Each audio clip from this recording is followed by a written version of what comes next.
My name is Jay Ellison. I'm the Director of Outdoor Leadership and Education at Lycoming College. And today we're going to talk about campsite selection as well as tent construction. So campsite selection is more than just finding a flat spot to put your tent down. There's quite a bit that goes into it, looking at your natural surroundings to determine what's a safe place to spend the night. So first, obviously a flat spot to put your tent is quite helpful. Secondly, you're going to look at your surroundings such as trees, where water may run, as well as game trails. So for trees, you're looking at looking for trees that may be dead, looking up in the top of trees, looking for dead branches, etc. We call those widowmakers, and we try to steer clear of those because if there were a windstorm in the middle of the night, a tree falling could make for a pretty bad camping trip. So secondly, looking for where water may run. It may be beautiful skies out right now, but at night, if the clouds come in and water starts to fall, you may find yourself in a creek that you may not know you are in. So looking for areas where water may run, ditches, gullies, etc. It would be a really important thing to avoid. Thirdly, looking for game trails. We want to try to avoid coming in contact with other wild animals while we're out camping.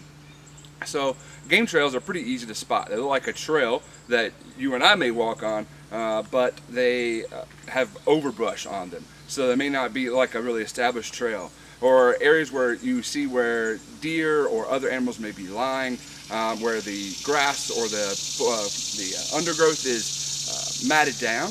Those are areas you typically want to avoid to make sure that you don't have any unwanted encounters. Now that we've talked about a few tips about how to pick a nice, safe campsite, let's look at tent construction.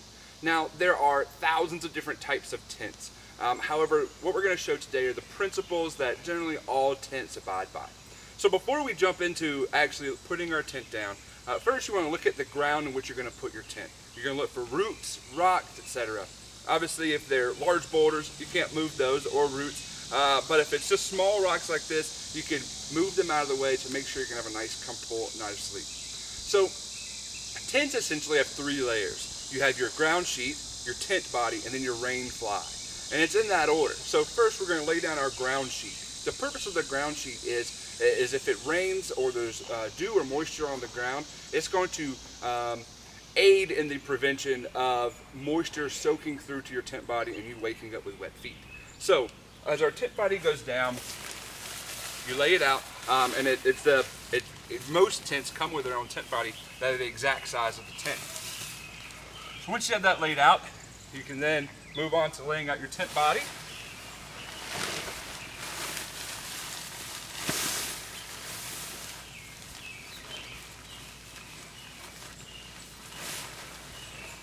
And at this point, we're ready to use our poles to put the tent up.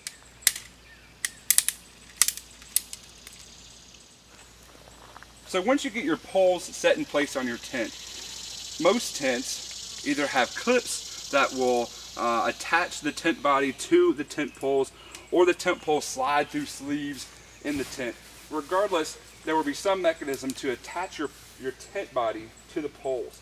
And the goal here is to create a tautness in your tent so that it gives the structure of your shelter you'll be sleeping in. So now that our tent is constructed, it's time to put our fly on.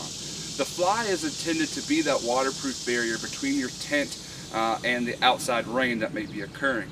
So the general principles of flies are you want them nice and taut and preferably not touching your tent body. It is possible if your fly is touching your tent body for that moisture to soak through your fly into your tent, and next thing you know, you have a wet sleeping bag. So we're going to go ahead and put our fly on.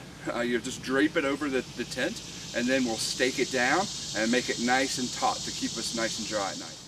So once you get your rain fly on, you want to go ahead and stake out your rain fly, really at every attachment point, because again, remember, we're trying to keep the rain fly from touching our tent body, and we're creating a really taut fabric there so that when it does rain, it'll run off and be pushed off onto the ground away from our tent.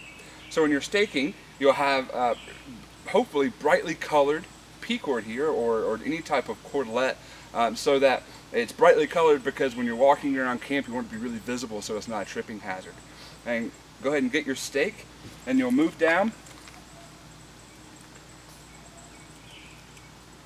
Try to find an area without rocks. And once you get it started, it's pretty easy to just stand up and push it in with your foot.